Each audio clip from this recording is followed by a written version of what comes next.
is the best way to hold and use each instrument. So we're going to start off with the scalpel. And with the scalpel, one thing that you want to make sure that you do is not do what you would do for a spay, for instance, where you're doing a continuous incision around those teeth. You want to do little stab incisions. So with the scalpel, you want to hold it at about 15-degree angle and go down fairly firmly, but not excessively firm, to the marginal bone, and just continue to make those little stab incisions as you go. So I'm going to show you another really quick video that will demonstrate that in this mandibular canine extraction. And then once you get up to the large diastema between that premolar and the canine, then you can be more consistent with what you would do for a spay, not do the stab incisions, but do a more continuous incision. So this will demonstrate that fairly readily. When we're starting an incision for a flap over teeth, we're going to make little stab incisions. And note how we're doing that here adjacent to the teeth, just going down to the bone. And then when we get to that diastema between the premolar and the canine, we do a continuous incision right there on the dorsal aspect.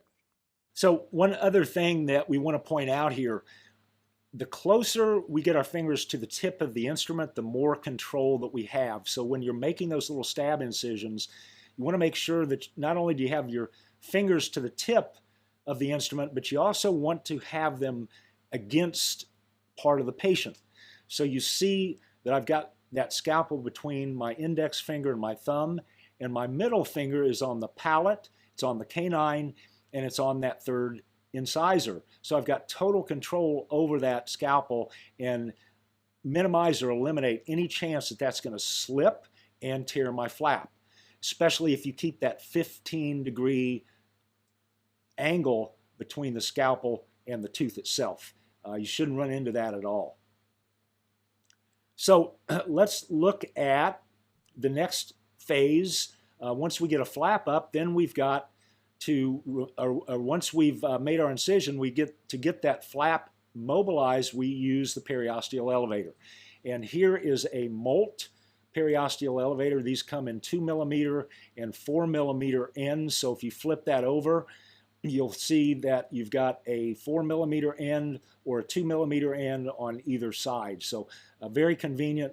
The 2mm is to be used when you first start. So you first start, you running into areas between teeth and corners. The small area helps considerably. And then when you go to the removal of the larger portion of the flap, in this video that I'm going to show you will show you that, you'll go to the larger end. So that is kind of a milled finish there. You see the striations. That is not the side that goes to the patient. If you turn that over, that is how it goes on the patient. So from a handling standpoint and a ease of use standpoint, if you have a pen or pencil, guys, pick that up and kind of get the feel here. You want your index finger on the top of that instrument, again, close to the end, and then just cradle that in your palm, just like you see there. And then when you use it on the patient, all you need to do is turn it over like this, and it's very effective. You can use it very effectively. So let's take a look at how we actually use that periosteal elevator in this video. This is the correct use of a periosteal elevator. What we want to do is go the entire periphery of the attached gingiva using that exact same lever technique where we're not really going apical, we're pushing down on the bone toward the tooth, and then we're just twisting to lift that attached gingiva off of the bone. And we're going the entire periphery of the attached gingiva before we start to get any more aggressive. We want a zone where we've already exposed that before we start to move more apical and not as much the twisting movement. So this is the safest way to mobilize a flap. You'll see that we get good exposure very quickly in this live patient, And also note that my fingers were at the very tip of that instrument during that whole procedure. That gives us maximum control. Okay, so I hope that gave you a really good idea about how to use that periosteal elevator. The next phase of this is removing our bone, and we do that with a 701L burr, a cross-cut tapered Fisher burr. And in order to facilitate that the best, you can use it like I have it here, or if you are working in a different orientation, you can have it where it's pointing away or down. So either way is fine, either like that or like that. But here is how you actually hold the instrument. Instead of having it cupped in your hand like you do that periosteal elevator, you just want to have it draped over the back of your web between the thumb and the index finger, just like you see there.